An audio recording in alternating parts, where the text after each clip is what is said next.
All right. Welcome, everyone, to the Founders Forward fundraising series.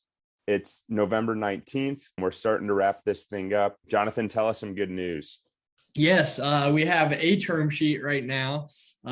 We might have two term sheets later this morning. So there's a light at the end of the tunnel. We've got a roster of co-investors that I think are ready to participate, just waiting on final terms.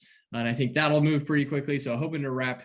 I've been telling everyone I want to wrap things up before the holidays. Which holiday exactly is to be determined, but before a holiday, we'll wrap this up. Yes. Either way, that'll be a relief, whatever Exactly. holiday it is. So is it looking like you'll get to that 3 million number that you initially set out for?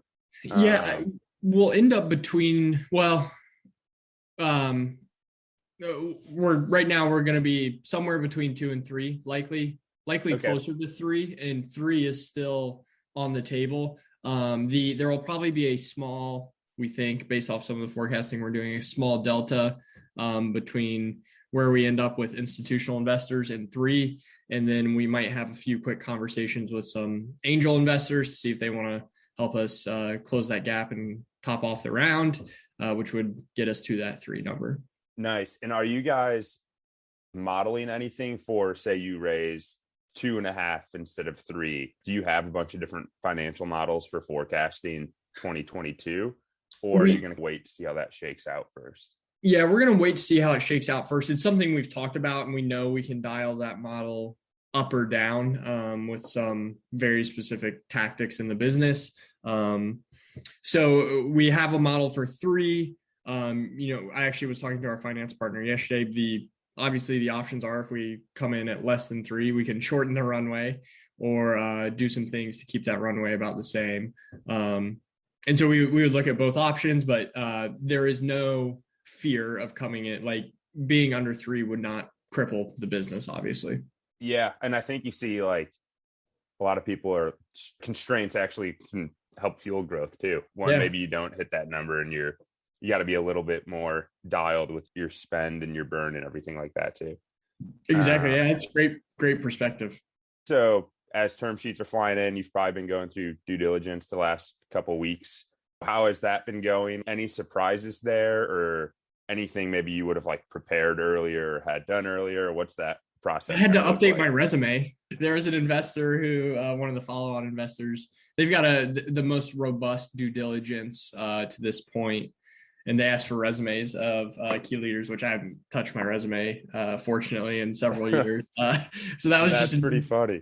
yeah, that We was an were interesting actually exercise. talking yesterday, and Mike, our CEO, was like, I don't even know. He's like, I haven't touched my resume in years. Hopefully, I'd never have to use a resume for like anything in the future. But I guess maybe resumes are back in. I had to figure out where to even like go to find my most recent resume. It was bad, but that was the most extensive, and we're fortunate kind of the season of the business we're in. We just had board meeting, we've been doing pitch decks. So we have a lot of just like assets right now. If somebody asks for current pipeline, next year's forecast, like we kind of have everything. It's just each investor wants it organized slightly differently. So we have a data room that we've been giving access to. And then if they want other things, there's been no major curveballs, I would say, just some additional like paperwork or kind of reconstructing what we already have. Nice. And did they do any like due diligence or interviews with customers, or did they want to talk to anyone using the consumer side of the product, or any conversations there? There have been a few customer conversations, which we're always eager to share. We have some awesome customers at this stage that are very happy with the product. So we kind of use that as a feather in our cap and eagerly make those introductions. No one's actually asked for the member side, which is interesting, or the consumer side of the product, but we would do that as well. And what's interesting is all of our customers are also signed up as consumers for the platform, and we've gotten some really good consumer feedback from our customers on the brand side. I've probably just spun all of our listeners into a circle with all of that, but we've got happy. We always say we've got happy customers and happy members. It could take some time to connect the dots or make the introductions, but those are things we're always excited to do.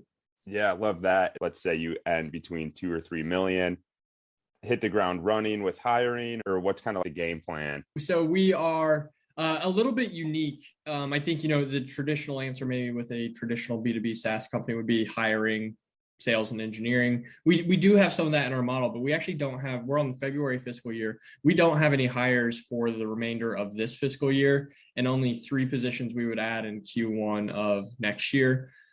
The whole theme of this round of fundraising, all of the pitching we've been doing, is that we want to grow the consumer side, or we call it the member side of the business. So the individual signing up to use the platform, we want to prioritize spending against that. Our cost per acquisition of a member of our platform started at $24. It's trended down to, we ended just below $14 last quarter. With this round of fundraising, we want to continue to drive that down to about $6.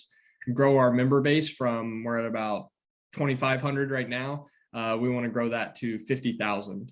Okay. It's actually, like, that sounds crazy, but it's actually, because we have that CPA, it's pretty formulaic.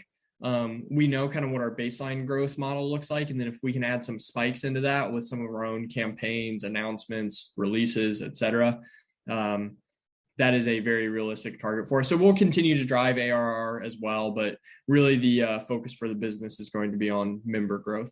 Cool. What's the main channel for that? Is it paid where you're on social, or like AdWords? Or yeah, a little bit of each of those. It is a combination of paid and organic marketing efforts. We have our own pretty robust content program for a company of our size. We collaborate with a lot of brands that are, we punch up a weight class when we get to collaborate with brands like Drift, Gong, Salesforce, HubSpot, so that's been good for us. But on the paid side, what's actually happened, we have found email sponsorships to be a really efficient channel for us, or partnering with like B2B influencers who have newsletters that can be sponsored.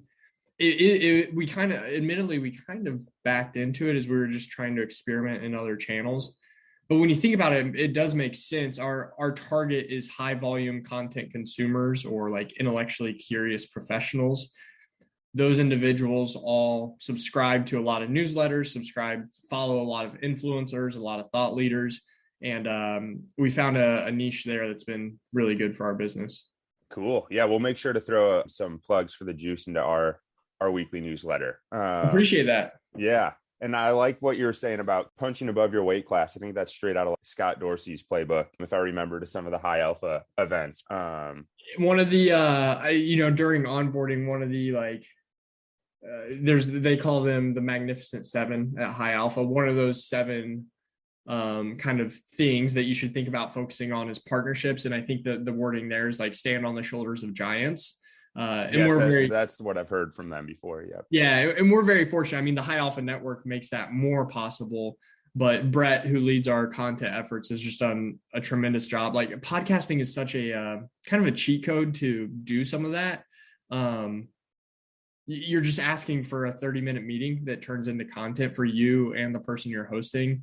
So it's been a combination of, I'd say, High Alpha's network, our own networks, and then also just some shooting our shot, and it's been working. Yeah. Some of our best partnerships have come from cold outreach too. Assuming everything goes as planned, hopefully I'm not getting out ahead here, but what would you change? Say if for when you do another fundraising round, what would you do different? What would you do the same? Ooh, man, how much time do we have? Yeah. I would say maybe the feedback here is I'd do a better job of listening to you and others, but I think I did struggle with a little bit maintaining the pacing of the round. We start the round, you have some really good conversations, but then you almost have to nurture those conversations until you find that lead. I think you talked about, Visible talks about, some other people I talked to talk about waiving or different kind of waiving your schedule. And I should have been probably more specific with those efforts. The other thing is I would be, and we could have done this and now we're doing it, but anything you can do to drive urgency, I think, is really important. So starting with a date, we had plenty of runway, so it felt kind of crazy to say we're locked into a date when all of this needs to be wrapped up. But I wish we would have done that, and we're doing it now. because That one's now we have less runway, but I think I would have done that differently as well. I think that one's incredibly tough too, especially at the pre-seed seed. Investors are incentivized to just wait and collect data for as long as possible. And that one seems tricky. I mean, all the conversations we've had with investors and founders, there's different ways to go about it, but at the end of the day, it just seems like a tough one. And you're trying to create urgency there. You talk to some investors that, the conversation goes great and you do want to nurture them. And then there's other investors who are like, keep us in the loop, like, please stay in touch. And you're almost like, I don't like, are they worth nurturing? Like, I'm not sure like it's even worth the like energy and effort to keep them warm. I will say, and I know this is not the intent of this podcast, but the visible pipeline made that easy to set up different stages of like, all right, keep in touch with them, keep them warm or interested, but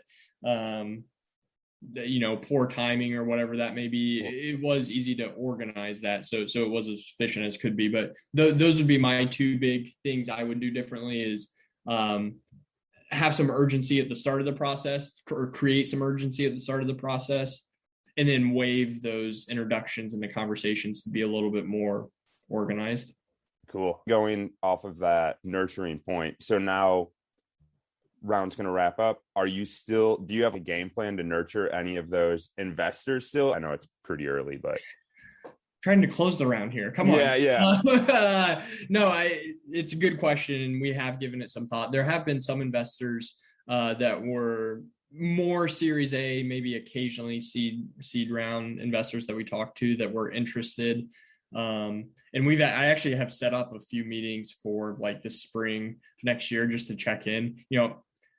I feel like you never know with meetings you set up for 4 months in advance or whatever, if they'll actually happen or not, but it's at least a good reminder to check in with them and just keep the conversation going, whether that's a meeting or just an email exchange.